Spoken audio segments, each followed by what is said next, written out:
কারণ আমাদের কোনো দায়িত্ব থাকবে না, নাগরিকদের কোনো দায়িত্ব থাকবে না, সরকার সব রকমের ব্যবস্থা করে দেবেন এবং যারা এগুলি কন্টেস্ট করতে আসবেন তাদেরকে এগুলি মানতে হবে এবং তারা ভালোভাবে মেনেও যাবেন। এটা কী করে হয়? সমাজে আমরা বাস করি, তারাই আমাদের মানুষ যারা দাঁড়াচ্ছে পার্টি থেকে, তারা সবাই আমাদের কোনো না কোনো কারো পক্ষে হয়ে আমাদের কর্তৃত্ব চাচ্ছে, আমাদেরকে শাসনভার নিতে চাচ্ছে। তো সুজন যেটা করেছিল সেটা হচ্ছে যে সমস্ত নাগরিকরা সত্যিকার অর্থে ইলেকশনে দাঁড়িয়ে গেছে, একেবারে পরিষ্কার সরকারের কাছ থেকে পেয়ে গেছে কাগজ যে তারা এখন এক একটা প্রার্থী। তো সেই প্রার্থীদের সব ধরনের যে খবরগুলি কাগজে আসে এবং বিশেষ করে যেগুলি সরকার চান, আপনি একজনের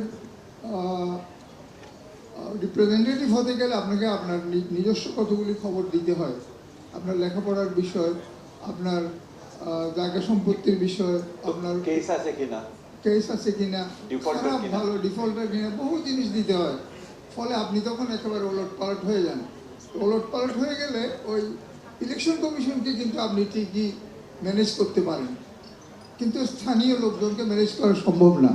এবং যখন আপনার বিপক্ষে আরেকজন দাঁড়াচ্ছে, আরও কয়েকজন প্রতিদ্বন্দ্বী আছে, তখন আপনার আগাগোড়া সব পরিষ্কার করে তার মানুষের সামনে প্রকাশ করতে হয়। এটা একটা ইফেক্টিভ জিনিস ছিল।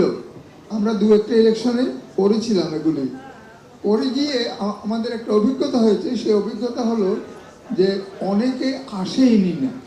আমরা দাওয়াত দেই যে অমুক দিন আপনাদের এখানে এরকম একটা হাস্টিং হবে, ইলেকশন হাস্টিং, আপনারা জবাবদিহি করবেন আপনাদের ভোটারদের সামনে, তারা আপনাদের সম্পর্কে যা জানে এবং যা জানতে চান সেগুলো আপনারা পরিষ্কার করবেন।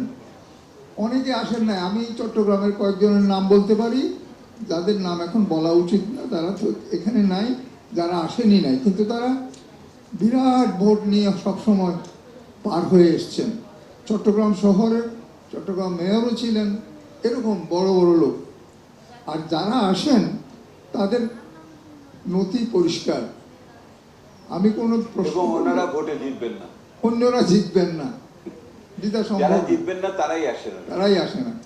এখন এরকম কোনো ইফেক্টিভ জিনিস যদি থাকে যে মানুষের সামনে দাঁড় করিয়ে দেন আপনি তাকে, মানুষ তাকে জিজ্ঞাসা করুক যে আপনি এই কাজ করেছেন, আপনি তো অমুক খুনের আসামি, আপনি তো অমুকদের জমি জোর করে দখল করে নিয়েছিলেন, এরকম বহু ঘটনা আছে। সুতরাং একজন ছিল, সে দাঁড়িয়েছে মহিলা, তো তার বর বেচারা আফিমের ব্যবসা করে বক্সিরহাটে এক জায়গা। তো তার ঘরে গেছি, তো সব কিছু হয়েছে। তো আমাদেরকে লোকজন বলে যে স্যার এখানে কি যাবেন, এখানে তো ওর ঘরে আফিমের রাখে, মজুদ যেটা, বর যেটা দিনে বিক্রি করবে সেটা ওখানে এনে রেখেছে। এরকম ঘটনা অনেক ঘটেছে এবং মজার মজার খবর পাওয়া যায়। আমরা সাধারণ যারা নাগরিক, আমরা কেন দায়িত্ব নিই না যে আমি যাকে ভোট দেব তাকে সামনাসামনি দেখতে চাই। এবং তাতে হয় কি, অপোজিশনে যারা থাকেন, তার অপোজিশনে তারা ওর বিরুদ্ধে যাবতীয় প্রশ্ন করে, আর ওর পক্ষে যারা, তারা অন্যকে একই প্রশ্নগুলো করে। ফলে আমরা আমাদের একটা দায়িত্ব পালন করি পরিষ্কার করতে, এবং আমরা সামনাসামনি আছি বলে মারামারিটা হয় না, তা নইলে মারামারিও হতে পারত। অনেক সময় আমরা পুলিশ না, এখন আমরা তো এখন কোনো দায়িত্বই পালন করছি না। আপনি why don't you make your representative liable to this kind of hustings? এরকম হাস্টিং হলেই তো হয়ে যায়। অনেক ধন্যবাদ, আমি আমার দিলাম। আপনারা যদি পারেন এরকম একটা সাজেশন যদি দিতে পারেন, কেন আমি কোনোই দায়িত্ব নেব না, আমি দায়িত্ব আপনাদের এখান থেকে আজকে একটা বড় মেসেজ আসছে, নাগরিকদের দায়িত্ব নিতে হবে। গণতান্ত্রিক দলের ভিতরে গণতন্ত্র নেই, সরকার সবকিছু করে দেবে, বিষয় সব জায়গায় আছে। আমি আপনাদের একটু দেখাই, sir thank you very much. আমি যে আপনাদের দেখাই অন্যান্য শহরে কি আসলো, আপনাদের দেখার আগ্রহ আছে তো? হ্যাঁ দেখেন, আপনারা খুব ভালো বলেছেন, খুবই সুন্দর একটা আলোচনা হচ্ছে। আমরা বিভিন্ন জায়গায় যাচ্ছি এবং বিভিন্ন, যেটা ডক্টর দেবপ্রিয় বললেন যে অনেক কিছু আছে যেগুলো নাকি কমন, আবার অনেক কিছু আছে স্থানীয় যে চ্যালেঞ্জগুলো আছে সেগুলোকে প্রতিফলিত করে। তো বিভিন্ন জনের বিভিন্ন বিভিন্নভাবে রোগাক্রান্ত হয়, তো কেউ শারীরিকভাবে, মানসিকভাবে। ডক্টর দেবপ্রিয় বলে যে আমি আশাবাদের রোগাক্রান্ত, আমি সবসময় আশাবাদী। তো আমি সেই আশাবাদ নিয়েই কিন্তু যেতে চাই। তার কারণ হলো আমি যখন দেখি যে আমাদের স্বাধীনতার পর, এবং সামনে তো আমাদের 16ই ডিসেম্বর আসছে, এবং আমাদের নতুন করে অঙ্গীকার করারও একটা বিষয় আমার মনে হয় যে আছে। এই যে আমাদের যারা শহীদ হয়েছেন তাদের যে একটা অঙ্গীকার ছিল যে যে তাদের যেটা অতীত ছিল সেটা যাতে আমাদের ভবিষ্যৎ না হয়। জুলাই অগাস্টের যে আন্দোলন হয়েছে সেখানেও কিন্তু যারা এত বড় আত্মত্যাগ করেছেন, সে আত্মত্যাগের পেছনে কিন্তু সেটাও ছিল যে তাদের অতীত যাতে আপনাদের ভবিষ্যৎ না হয়, তাই না? তো সেইটা যদি আমি ধরি, তো তাহলে কিন্তু আমার মনে হয় যে আশাবাদের অনেক বিষয় আছে। দেখেন, আমি একটা মানে সূচক দিয়ে আমি সবসময় চিন্তা করি বাংলাদেশকে। বাংলাদেশ যখন স্বাধীন হয়েছিল আমাদের গড় আয়ু ছিল 47 বছর। আজকে যখন আমরা কথা বলছি বাংলাদেশের জনগণের গড় আয়ু 73 বছর। তা আমরা কি অর্জন করিনি? আন্তর্জাতিক গড়ের সমান। আন্তর্জাতিক গড়ের সমান। দেখেন, 47 থেকে 73 বছর হয়েছে। এটা অর্থ কি? এটা নারীর ক্ষমতায়ন, এটা হলো শিক্ষা, এটা হলো স্বাস্থ্য। সুতরাং আমার মনে হয় যে আশাবাদের অনেক জায়গা আছে। শিশু মৃত্যুর হার কমানো, মাতৃ মৃত্যুর হার কমানো, এবং এটা সরকার না, শুধু সরকারের নীতিমালা ছিল, আমাদের জনগণ, নন স্টেট অ্যাক্টর যারা ছিলেন, এনজিও যারা ছিলেন, সিভিল সোসাইটি ছিলেন, তাদেরও সেটার মধ্যে কিন্তু অবদান ছিল। তো সামনের দিকে যখন আমি তাকাই, আমি কিন্তু আশাবাদী। এবং আজকে যে আমরা অনেক সমালোচনা করলাম, আমি মনে করি যে সমালোচনা করা একটা শক্তিশালী জাতির একটা নির্দেশক। শক্তিশালী জাতি নিজের সমালোচনা করে।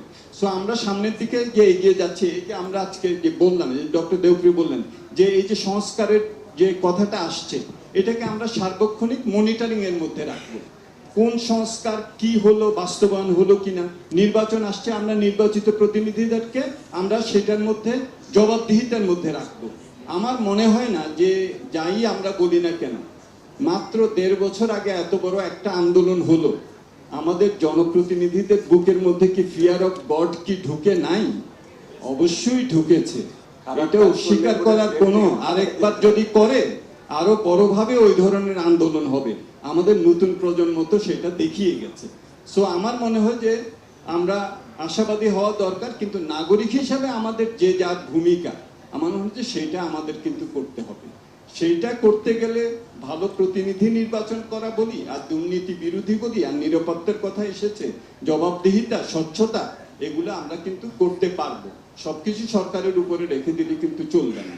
এই যে আজকে আপনারা আসলেন, সময় দিলেন, আরো তো 10টা কাজ করতে পারতেন, তাই না? কিন্তু আপনারা তো আসছেন না, নিজেরা বক্তব্য দিয়েছেন, আমরা শুনেছি। আমরা একটা সিটিজেন্স ম্যানিফেস্টো করব। রাজনীতিবিদরা তাদের পার্টির ম্যানিফেস্টো করছে, আমরা সিটিজেন্স ম্যানিফেস্টো করছি। আমরা সেই জন্যই এই বিভিন্ন জায়গায় ঘুরছি, 18টা বিশ্ববিদ্যালয়ের ছাত্রদের সাথে, ছাত্রীদের সাথে আমরা আলাপ করছি। আমরা এটা জনগণের সামনে নিয়ে যাব, এবং ওইটা আমরা চেষ্টা করব যাতে আপনাদেরকে সামনে নিয়ে রাজনীতিবিদরা যাতে সেটা শুনেন, সেটার আমরা একটা প্রক্রিয়া আমরা করতে চাচ্ছি। সেটা আপনারা আমাদের সাথে থাকবেন, সে আশা করি। পরিবর্তিত বাংলাদেশ, অবশ্যই আমরা পরিবর্তন কিন্তু হচ্ছে, ইতিবাচক অনেক পরিবর্তন আছে সামনের দিকে, সেটাকে আমাদের অগ্রসর করে নিয়ে যেতে পারবো, এই দৃঢ় আশাবাদ ব্যক্ত করছি ডক্টর দেবপ্রিয় এবং আমাদের টিমের পক্ষ থেকে। এবং আপনারা যে ছিলেন সেটা আমাদেরকে আরো শক্তি দিচ্ছে। ধন্যবাদ।